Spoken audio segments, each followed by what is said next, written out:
በሰማይ ያለ አባታችን ሆይ ለቅዱስ ስምህ ክብርን እናመጣለን። አንተ የሰማይና የምድር ፈጣሪ ነህ። አንተ ሁሉን ቻይ ፍጹም የሆንክ ፈዋሽ አምላክ መሆንህን አምነን በጸጋህና በምሕረትህ ዙፋን ፊት እንቀርባለን። ጃሆቫ ራፋ የደዌያችን ሁሉ መድኃኒት፣ ግርማና መልካምነትህ ከሰው ማስተዋል በላይ ነውና ስለ ማንነትህ እናመልክሃለን። አባት እግዚአብሔር ሆይ አንተንና በዙሪያችን ያሉ ሰዎችን የበደልነውን በደል እባክህን ይቅር በለን። አባት ሆይ ንጹሕ ልብን ፍጠርልን፣ የቀናውንም መንፈስ በውስጣችን አድስ። እግዚአብሔር ሆይ ለነፍሳችን ወጥመድ ከሆነብን ከታወቀም ሆነ ካልታወቀ የውስጥ ቅሬታችንን ከልባችን አውጥተን እንጥላለን። አንተ ይቅር እንዳልከን እኛም ደግሞ የበደሉንን ሁሉ ይቅር እንላለን። ጌታ ሆይ ከክፋት፣ ከበሽታ፣ ከውስጥ ደዌ፣ ከጠላት እቅድ እባክህን አድነን። አሁን በዚህ ሰዓት የፈውስ ኃይል በሰውነታችን፣ በአእምሯችን፣ በነፍሳችን፣ በሁሉም የሰውነት ክፍሎቻችን ውስጥ በኢየሱስ ስም ይለፍ። ጌታ ሆይ የድካም መንፈስ፣ ሕመምና በሽታ፣ የትኛውም በሰውነታችን ላይ ያለ የተዛባ ነገር በጌታ በኢየሱስ ስም ይስተካከል። ከዘር ማንዘር ሲተላለፍ የቆየ ማንኛውም እርግማንና በሽታ፣ ከትውልድ ትውልድ ሲዋረድ የመጣ ደዌ፣ በዘር የሚተላለፍ ሕመም በኃያሉ ጌታ በኢየሱስ ስም አሁን ከሕይወታችን ላይ የተራገፈ ይሁን። በሕይወታችን እንዲሁም በጤናችን ላይ የታወጀ ክፉ አዋጅ በኢየሱስ ስም የተሻረ ይሁን። ክፉ አዋጅ በኢየሱስ ስም ወደ መልካም የተቀየረ ይሁን። በሽታና ሞት በኢየሱስ ስም ወደ ሕይወት የተቀየረ ይሁን። አባት እግዚአብሔር ሆይ ሕልውናህን ሙላን። እያንዳንዱ ሕዋሳችን፣ ደም ስራችን፣ ብልቶቻችን መለኮታዊ ከሆነው ከአንተ ፈውስ ጋር ይገናኝ። በመዝሙር ምዕራፍ 30 ከቁጥር 4 ላይ ጆሮህን ወደ እኔ አዘንብል ፈጥነህም አድነኝ ተብሎ እንደተጻፈ አቤቱ አምላካችን ሆይ ወደ አንተ እንጮሃለን። በኢየሱስ ስም ፈውሰን። አልሞትም በሕይወት እኖራለሁ እንጂ የእግዚአብሔርንም ሥራ እናገራለሁ ተብሎ እንደተጻፈ በኢየሱስ ስም የአንተን የማዳን ሥራ የምናወራበት ዕድሜ ይቀጠልልን። በአንደኛ ጴጥሮስ ምዕራፍ 2 ከቁጥር 24 ላይ መጽሐፍ ሲናገር ለኃጢአት ሞተን ለጽድቅ እንድንኖር እርሱ ራሱ በሥጋው ኃጢአታችንን በእንጨት ላይ ተሸከመ፣ በመገረፉ ቁስል ተፈውሳችኋል እንደሚል በክርስቶስ ኢየሱስ ቁስል ፈውሳችንን በሕይወታችን ላይ እናውጃለን። በኢየሱስ ስም ፈውሳችን ይጽና። አባት እግዚአብሔር ሆይ ደግሞ እንጸልያለን። እምነታችንን አጠንክር። በመለኮታዊ ኃይልህና በዘላለማዊ ፍቅር እንድንታመን እርዳን። ልዑል እግዚአብሔር ሆይ ተራሮችን የሚያንቀሳቅስ በሕይወት መንገድ ላይ የሚገጥሙንን መሰናክሎች የሚያልፍ እንዲሁም ወደ ፈውሳችንና ፍጹም ወደ ሆነው ወደ አንተ ሙሉነት የሚያደርስ እምነትን እንድትሰጠን እንለምንሃለን። ጌታ ሆይ በሁሉም የሕይወታችን ክፍል የአንተ በረከት ይሙላብን።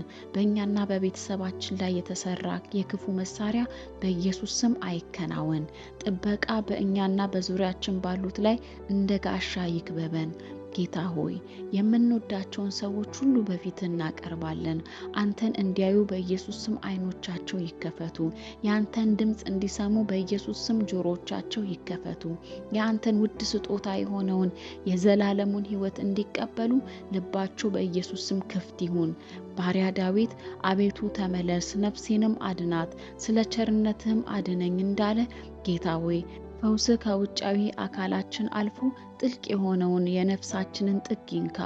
አባት እግዚአብሔር ሆይ አሁን በዚህ ሰዓት አብረውኝ የሚጸልዩትን የወዳጆቼን ልብ ስለምትከፍት አመሰግንሃለሁ። አባት ሆይ በከባድ ስቃይ ውስጥ ላለን ከተለያየ ሕመም ጋር ለምንታገል ሁሉ በፈውስ እጅ ዳሰህ ኃይላችንን እንድታድስ እንለምንሃለን። የፈውስ እጅ በላያችን ይለፍ። ቅዱሱን መንፈስህ መጽናናትን ይስጠን። ጌታ ሆይ አሁን ካለንበት ሁኔታ ያለፈን ነገር እንድናይ ተስፋ እንደ ብርሃን በልባችን ያብራ። አቤቱ ጌታ ሆይ ጉልበታችንን፣ በረከታችንን፣ ጊዜያችንን ከጨረሰ ከዚህ ዓለም ስቃይና ድካም እባክህን ታደገን። አባት ሆይ አቅማችንንና ድፍረታችንን ጨርሰን እንዳልወድቅ በጸጋ ደግፈ አንሳን። አምላካችን እግዚአብሔር ሆይ አሁን በዚህ ሰዓት በዙሪያችን ወይም በቅርብ ቤተሰባችን ውስጥ የአእምሮ ጭንቀት ላጋጠማቸው፣ ልባቸው ለተሰበረ ሁሉ የአንተ የፈውስ ኃይል የማይታየውን ሕመማቸውን፣ የቆሰለ ነፍሳቸውን በፍቅር ኃይል ትፈውስ ዘንድ እንማጸናሃለን። የትኛውም ክፉ ሐሳብ፣ ቁጣ፣ ሱስ፣ ጭንቀት፣ መራርነት፣ የአእምሮና የስሜት መዛባት በኢየሱስ ስም ኃይል አሁን ፈውስን ያገኝ። እግዚአብሔር ሆይ አእምሮን የሚያልፍ የአንተ ሰላም ልባችንንና ሐሳባችንን ሞልቶ ወደ እውነትህ ይምራን። እምነትን በማጣት ለምንወላውል ሰዎች እባክህን እምነትን ጨምርልን። አባት ሆይ በአንተ ላይ ጽኑ እምነት እንዲኖረን እርዳን።